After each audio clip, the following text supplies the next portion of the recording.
친구들 안녕, 메리 크리스마스. 이제 아기 예수님이 이 땅에 오신 성탄절이 얼마 남지 않았어요. 그래서 오늘부터는 성탄절을 기다리며 우리 성탄 큐티로 예수님이 이 땅에 오신 날을 기다려봐요. 하나님 앞에 나아가는 조용한 시간, 에티큐 시작합니다.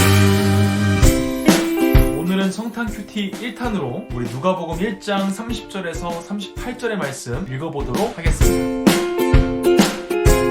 우리가 원래 이맘때면 이제 성탄절 전야제로 성탄절로 함께 예배를 드리면서 아기 예수님이 오신 날을 축하해야 되는데 이번에는 코로나 때문에 아쉽게 됐어요. 하지만 우리가 말씀을 통해서 우리 큐티를 통해서 우리를 위해서 이 땅에 오신 예수님께 감사할 수 있는 시간이 되었으면 좋겠습니다. 오늘 말씀에서는 하나님께서 예언하신 말씀을 통해서 약속하신 일을 이루시는 모습을 보게 돼요. 계속되는 기회 속에서도 하나님을 잊어버리고 죄를 향해 가는 백성들을 구원하시기 위한 사랑의 행동이었어요. 처음에 아브라함에게 주신 그 약속, 이제 다윗에게 주신 구원의 약속의 시작이 바로 오늘 우리가 읽은 말씀의 내용이었어요. 갈릴리 나사렛이라는 시골 동네에서 다윗의 자손 요셉과 결혼하기로 한 마리아에게 가서 예수님의 탄생을 알리는 일이었어요. 천사는 예수님에 대해서 이렇게 이야기해요. 위대하시니 지극히 높으신 하나님의 아들이고 온 세상을 다스릴 왕으로 이 예수님을 소개하고 있어요. 그리고 이 예수님을 통해서 우리가 구원을 받고 예수님을 통해서 하나님의 자녀가 되는 권세를 받게 되는 거예요. 사실 이 모든 일의 시작이 아무도 모르게 참 조용히 시작되었어요. 갈릴리 나사렛이라는 작은 동네,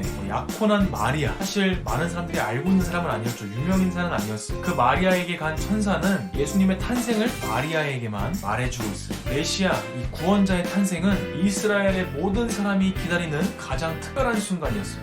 그러나 하나님께서는 그 큰 구원의 역사의 시작을 작은 시골 마을, 그것도 어린 마리아를 통해서 시작하셨어요. 사람의 힘이 아닌 오직 하나님께서 이 땅에 예수님을 보내주시고 그 예수님을 통해서 십자가의 죽으심을, 모든 죄를 대신하여 주는 그 모든 것들이 전부 하나님께서 주신 은혜라는 것을 우리에게 말씀해 주시기. 오늘 말씀에서 마리아는 이렇게 이야기해요. 아직 결혼도 안 한 제가 어떻게 아이를 가지겠어요? 라는 질문에 천사는 이렇게 대답하고 있어요. 성령께서 내게 임할 것이며 지극히 높으신 분의 능력이 너를 감싸주실 것이다. 그러므로 태어날 거룩한 아이는 하나님의 아들이라 불릴 것이다 라고 말을 해줘요. 하나님께서는 하나님의 능력으로 이 땅 가운데 하나님의 계획을 이뤄가시는 분. 예수님께서 이 땅에 오신 이유는 하나님의 크신 사랑으로 우리를 구원하시기 위한 하나님의 뜻이었어요. 이때 마리아가 이렇게 고백합니다. 보세요, 저는 주의 여종입니다. 당신의 말씀대로 제게 이루어지기를 원합니다. 마리아는 하나님의 일하심을 믿음으로 고백하고 그 말씀대로 이루어질 것을 믿었어요.